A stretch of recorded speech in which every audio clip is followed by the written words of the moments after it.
primeiro reinado aí que terminou com Dom Pedro I abdicando do trono, ou seja, abrindo mão da função de governar o Brasil, né? E essa notícia aí foi recebida pela população de diferentes maneiras, apesar de que o governo dele era um governo autoritário, criou muita insatisfação no Brasil inteiro, a gente viu no primeiro capítulo. Então, muitas pessoas queriam a volta do imperador ao poder, mesmo assim, né? Outras viram nesse acontecimento uma oportunidade para conseguir mais autonomia e caminhar em direção à república. Por quê? Porque o seu governo era muito autoritário, né? Muito absoluto. Então, esse contexto aí, né, a gente chama de período regencial, que aconteceu no Brasil depois da saída de Dom Pedro I do poder. Nesse período, a gente tem a regência, né? Por quê? Porque Dom Pedro II, ele ainda é muito jovem para poder assumir o poder do pai, o trono que o pai deixou, né? Ele tem apenas 5 anos de idade. Então, segundo a Constituição, o Brasil será governado por regentes. Regentes são pessoas que estão ali na política do Brasil, né? Mas, em compensação, a gente tem aí movimentos de contestação a essa regência. Movimentos de algumas províncias do Brasil que não aceitam aí esses regentes, né? Aqui a gente tem essa abertura do capítulo, uma escultura que representa aí um acontecimento uma revolta desse período regencial, né? Que é a Revolução Farroupilha. A Revolução Farroupilha, ela aconteceu no sul do Brasil. A gente verá mais detalhadamente essa revolução durante as nossas aulas desse capítulo. Vamos para a próxima página. Então, para a gente entender esse período regencial, a gente tem que entender o seguinte, entender o que está acontecendo internamente no governo, né? Essas disputas pelo poder, que partidos estão aí disputando poder, e entender o que está acontecendo externamente, que são os movimentos de contestação.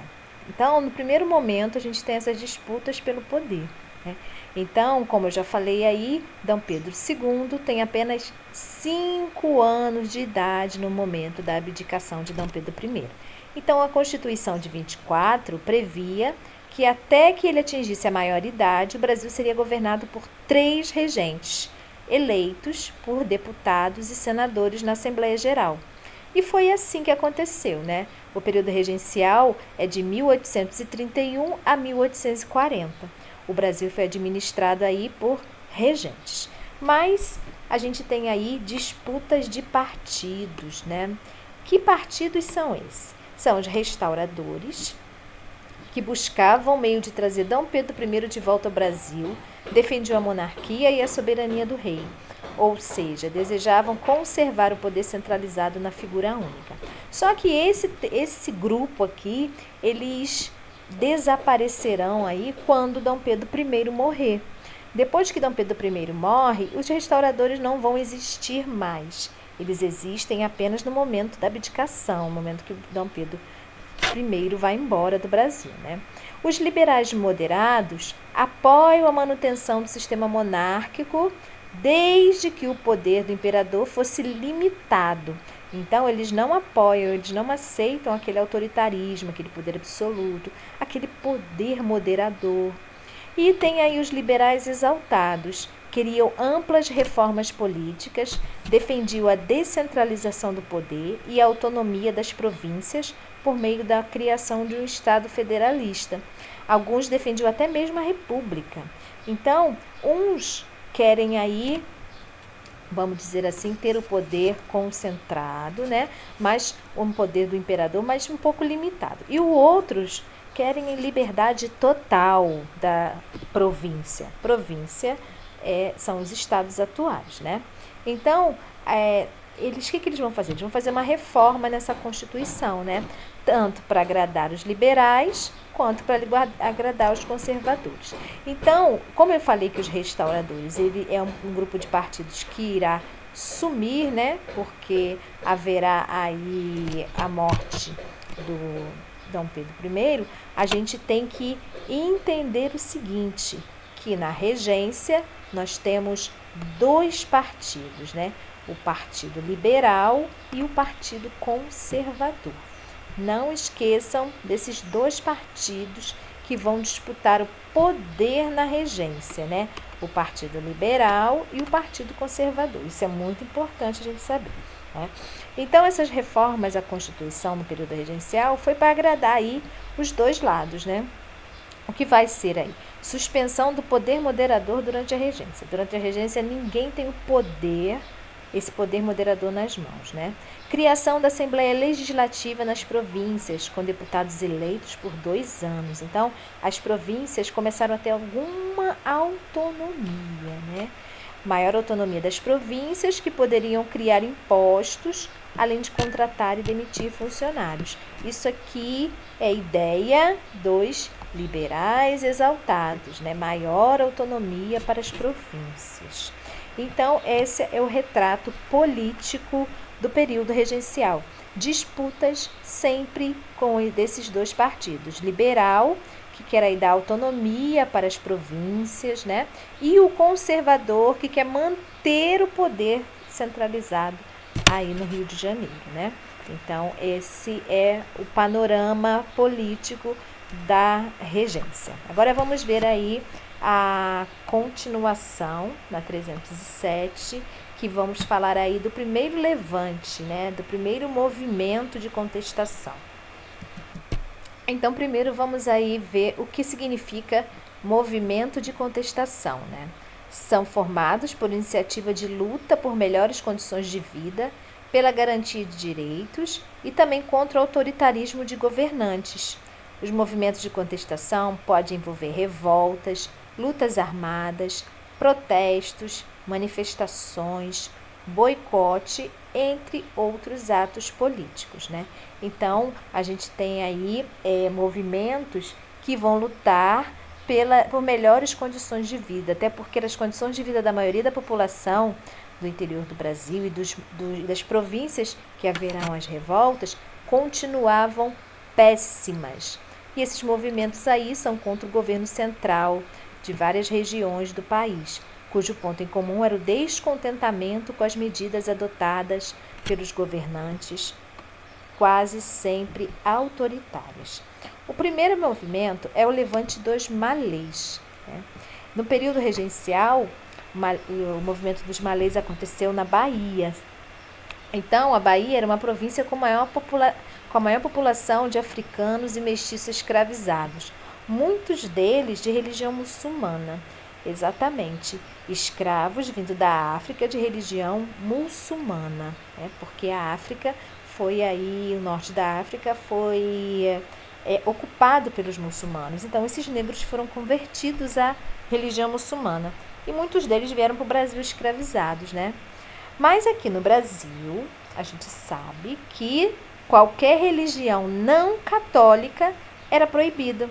Mas, como os escravizados muçulmanos sabiam ler e escrever em árabe, eles conseguiam praticar sua religião em segredo, comunicando-se sem ser descoberto pelas autoridades brasileiras.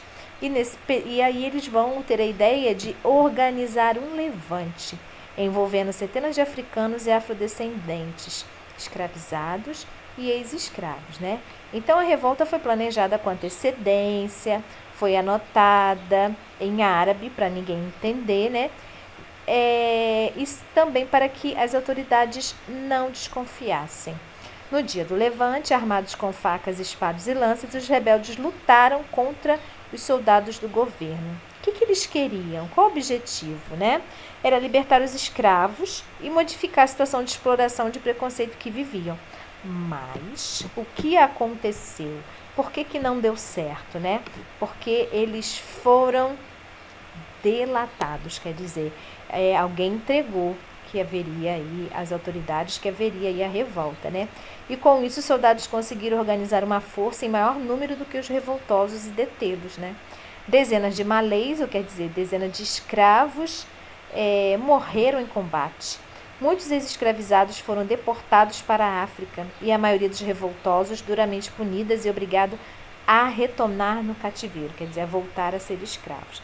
Então foi um movimento em Salvador, feito por escravos muçulmanos, né? Mas que não deu certo, porque eles foram delatados. Na próxima página, 308, a gente tem uma outra revolta, que é a revolta dos cabanos, ou cabanagem, né? Por quê? Porque foram feitas pelos cabanos, né? Isso aconteceu aí na província do Grão-Pará. E por quê? Quais as causas dessa revolta? A cobrança de altos impostos e os preços cada vez mais elevados das mercadorias estavam causando grande insatisfação na população, principalmente entre os mais pobres. Então, esse pessoal aí, descontentes com essa situação, esses revoltosos invadiram a cidade de Belém, né? Eram afrodescendentes, indígenas, mestiços, que estavam insatisfeitos com a situação de exploração e a que eram submetidos os fazendeiros, né?